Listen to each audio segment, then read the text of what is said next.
Whether you care or not, in the last decade, the Nürburgring has become the pinnacle of track times. Sports car manufacturers continuously test and adjust, all for just a bit better time at the ring because it's a perfect marketing tool. It shows off the capabilities of the most track-capable cars in the world.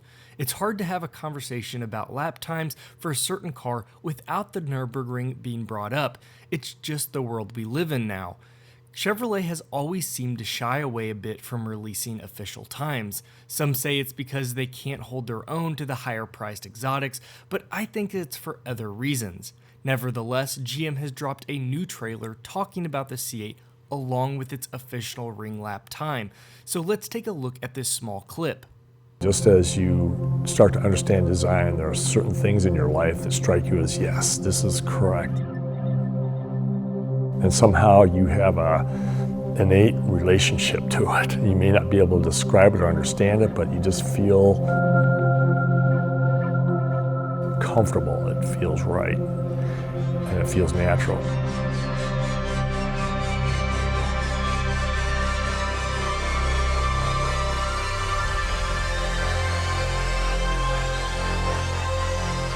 It's this awe-inspiring vehicle, but it's also something that is born out of pure function. And quite frankly, by the time you get to 8, it's the full embodiment of what that is. We dreamed about it for years, but I would say 30 years ago, no one in a million years would have dreamed about us developing this at the Nürburgring. This car is not evolutionary, it's revolutionary.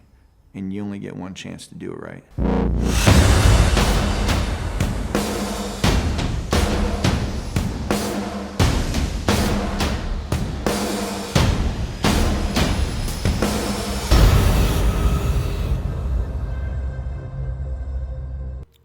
I'm not sure if you were able to see that, and so I'll pause the video where it shows it, but just for a brief moment, you can see that the C8 Z51 Corvette has lapped the Nürburgring in 7 minutes, 29.9 seconds. And if it's found in their own marketing material, then it's official as we're going to get from them. Of course, we may have unofficial owners out there attempting to beat this time, but this is what GM has released for us. And in all reality, it'll be tough to beat this time completely stock, as it was driven by 5-time Le Mans winning driver Oliver Gavin. I'm not out there questioning the driving capabilities of all of my viewers, but let's get real, it's going to be tough to match his driving capabilities. Now, I know as soon as people heard that time, we have two distinct trains of thoughts on this. One being that the time posted is way too slow, and with all the improvements GM has toted, we should be seeing much better lap times. Or two, that this is very respectable given this being a stock car with less than 500 horsepower on PS4 performance tires. They are a great tire, but they don't have anything say on like a Cup 2 tire. I think the best way to look at this is what are the times of the other competitors at the Nürburgring. The first competitor is certainly the C7 Z51. While the time doesn't need to match the highest performance cars out there, it should certainly beat its previous model's time. The C7 Z51 Corvette had a ring time of 7 minutes and 33 seconds, so that is a step in the right direction. Sure, it seems like it hasn't shaved much time off with the new mid-engine layout and fancy dual clutch, but the C7 was no slouch. That car was very impressive, and GM had it tuned perfectly for being a front-engine sports car. So what other cars do we have to really compare it to? If we jump over to Wikipedia, we have an official list of lap times for a whole assortment of vehicles. The current king of the list is, as you would guess, the Aventador SVJ running Trofeo R tires. The car is 45 seconds faster than our C8 base, but we're talking about apples and oranges in terms of power and tire setup. A perfect competitor is truly the Camaro ZL1, which comes in at just 0.3 of a second faster than the Corvette, all while pushing more than 150 horsepower. On top of that impressive feat is that the Porsche 911 Carrera S, that is the new 992 model, was beat out by almost half a second, and the car was running Pirelli P0s on it. The closest supercars that we have come in contact with at this lap time is really the base Huracan and the MP412C, which are both incredibly quick vehicles. Both of these have official lap times of 7 minutes and 28 seconds. I feel that being less than 2 seconds slower than either of these incredible cars is really a serious feat in itself. But let's talk about the Nürburgring for a bit and better understand why the coveted C8 Z51 wasn't able to etch out a better time. The ring, as it's so called, was completed in 1927, and it's really not your typical track. It measures a whopping 12.9 miles long and has over 1,000 feet in elevation changes from its highest to lowest levels. Officially, there are 40 left-hand bends and 50 right-hand bends. The longest straight is well over 1 mile long, and speeds can reach at over 200 miles an hour for the most powerful vehicles. Essentially, what all this means is that the most powerful cars thrive at the Nürburgring. With such long straights and tight corners, cars such as the Aventador with its 759 horsepower are really able to push the limits in terms of time. All-wheel drive doesn't hurt either. But my point in all this is that the C8 Z51 time doesn't tell the whole story. The car is just a starting point for a brand new platform. It is highly capable, but the base version is designed for the consumer. At under 60 grand, it's a bargain for all you get, but with less than 500 horsepower, it just can't truly compete with the elites on the ring. That doesn't mean, however, on small tracks that it won't compete. Tighter, shorter tracks will be a great place for the C8 to work its new magic, and I think we'll see that soon enough, and we've actually already seen it in some of the past articles of people reviewing the C8. This all leads me to my final point, and that while the C8 Z51 may be underwhelming to some, the higher performance models will not be. It's no secret that the GM is already working on a C8 Z06 model, as we've already seen multiple prototypes being spied around the US.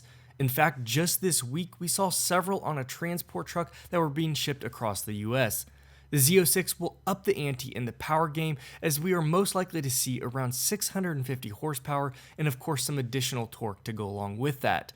This bump in power is exactly what this car will need to be a huge contender at the ring. Physics are physics, and with the base C8 lacking power, it can only make up so much time with its better weight layout and fancy dual clutch. But tack on some additional power it needs while allowing that power to actually be transferred to the ground is huge.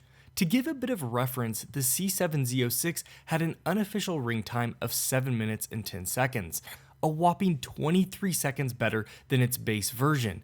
And we all know the Z06 had difficulty putting all of that power to the ground at lower speeds. Going even further, the ZR1, which at lower speeds was actually slower than the Z06 due to its overpowerness, still gained in track time, having a time of 6 minutes and 57 seconds unofficially. You see, power is everything at that track. While the ZR1 would struggle in the lower speed areas, it thrived as it pushed through the more open curves and straights, more than making up for its lack in traction. I'm not going to speculate on a time myself, but I know many people are anticipating that if the C8 Z06 comes with more than 650 horsepower and a similar power in terms of torque, we could be looking at a sub 7 second Z06 time. That makes it a contender with cars such as the GT3 RS, 488 Pista, and the Huracan Performante. I think that this is a huge win for Chevrolet if it ends up being that case, and you could be more than sure that the Z06 will cost a fraction of what those cars cost.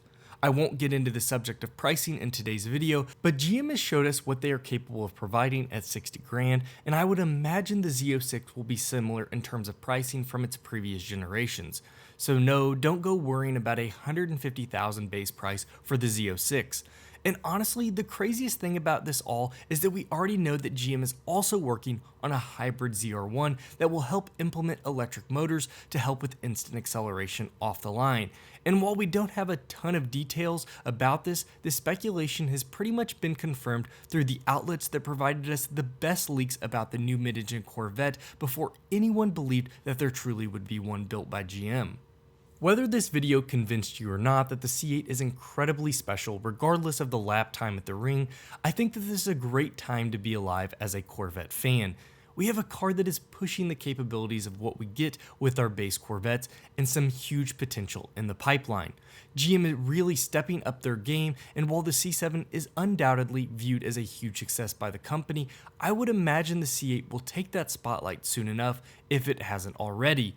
So, as I always do, let me know your thoughts in the comments section below. Are you happy with the times that we have seen for the new C8 Z51, or did you expect better? Also, do you agree that the higher performance version of the C8 will have a generous advantage over the base model? I absolutely love to hear everything you all have to say, and I read all of the comments in my videos. I also try to respond to as many of them as I can. Just a quick update on the current build of my Corvette C8. I do have a build date of March 23rd, 2020, and potentially could be taking delivery in the first week of April. That means we're less than 60 days from delivery. It's really hard to believe we're already here, as it seems like just yesterday I put my deposit down for my C8, which was in July of last year.